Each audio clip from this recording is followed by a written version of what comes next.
the Taipei Economic and Cultural Representative Office in the U.S. Twin Oaks is located in northwest Washington, D.C., 3.4 miles from the White House. The mansion, which just celebrated its 130th anniversary, is situated on an 18-acre estate the size of about 10 soccer fields.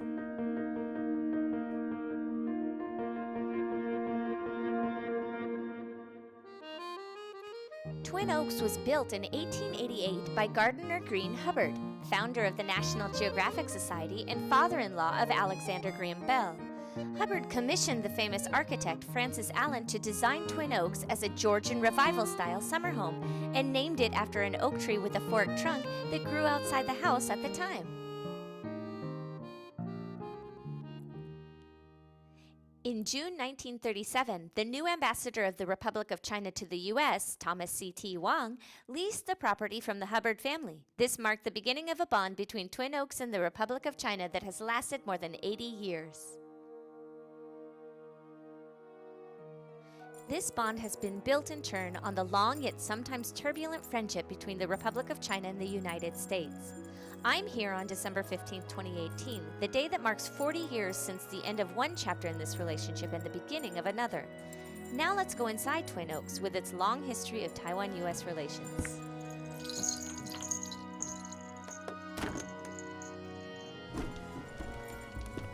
Over the past 80 years, Twin Oaks has seen 23 ROC ambassadors and representatives who have shouldered key diplomatic responsibilities while stationed in the capital of our most important ally. Starting from World War II, the U.S. provided the ROC with ongoing economic and military aid and continued that aid after the Korean War broke out. U.S. aid contributed greatly to Taiwan's development, and even today, the U.S. and Taiwan maintain close ties in many fields.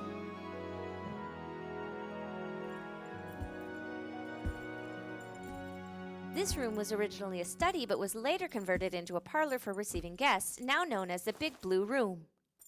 In the 1970s, U.S. President Richard Nixon and his Secretary of State Henry Kissinger changed U.S. foreign policy and decided to normalize relations with the People's Republic of China, PRC. In the early morning of December 15, 1978, then U.S. President Jimmy Carter had the ambassador in Taiwan, Leonard S. Unger, conveyed to President Jiang Jingguo the unexpected message that the U.S. had decided to sever diplomatic relations with the Republic of China, effective January 1, 1979.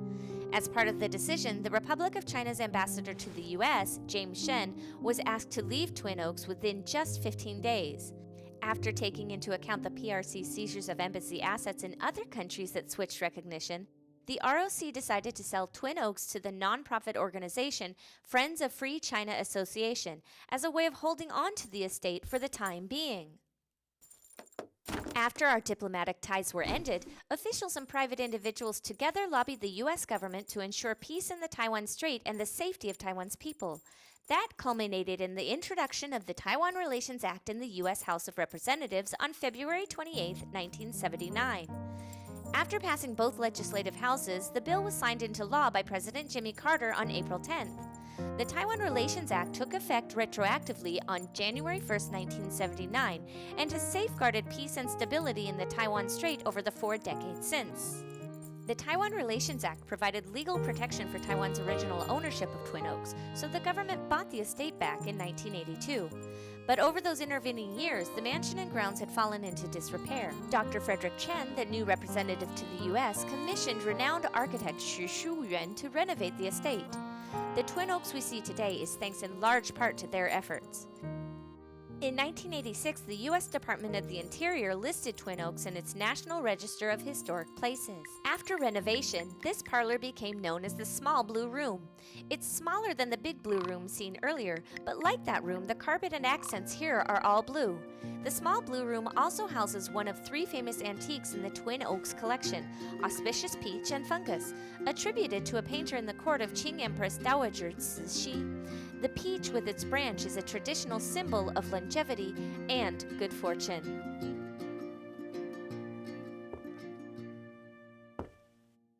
The second famous antique in the Twin Oaks collection is this chandelier, lighting the original dining room. Left by the Hubbard family, the century-old handmade stained glass chandelier was designed by Louis Comfort Tiffany, whose son founded the renowned Tiffany & Company. That's why this room is now called the Tiffany Room. Twin Oaks has hosted famous figures from all over the world and welcomed Dwight Eisenhower, Richard Nixon, Gerald Ford, and George W. Bush before each became president. This intricate newel post carved in the shape of a pineapple is the center of a famous good luck tradition at Twin Oaks. Visitors to the mansion touch the pineapple and make a wish, in the same way that this photo on the wall shows Hubbard's granddaughter, Helene Reynolds, doing on her wedding day. After the restoration, despite a range of diplomatic challenges, successive representatives to the U.S. have held all kinds of events at Twin Oaks to raise its profile in the Washington, D.C. social scene, and return the estate to its former status as an international platform for conducting diplomacy. This is the second-floor landing, and this exquisite set of rosewood furniture with carved dragon motifs is the third of the mansion's famous antiques.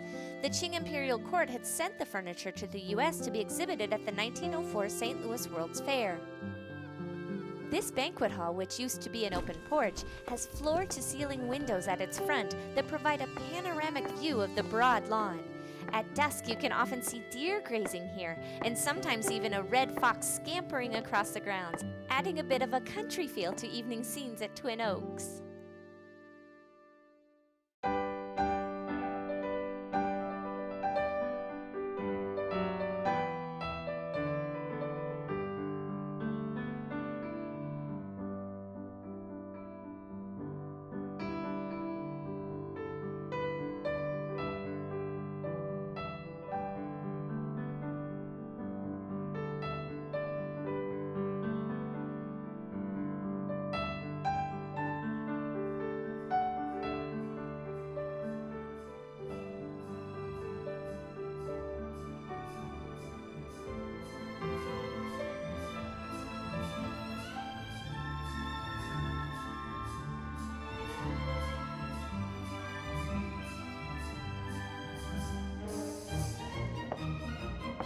The long and tangled history of Twin Oaks mirrors the history of Taiwan-U.S. relations itself, in that both have become stronger with the passage of time. Just as these twin oak trees stand together facing the sun for nourishment, so do Taiwan and the U.S. share an unshakable bond rooted in our common values of democracy and human rights.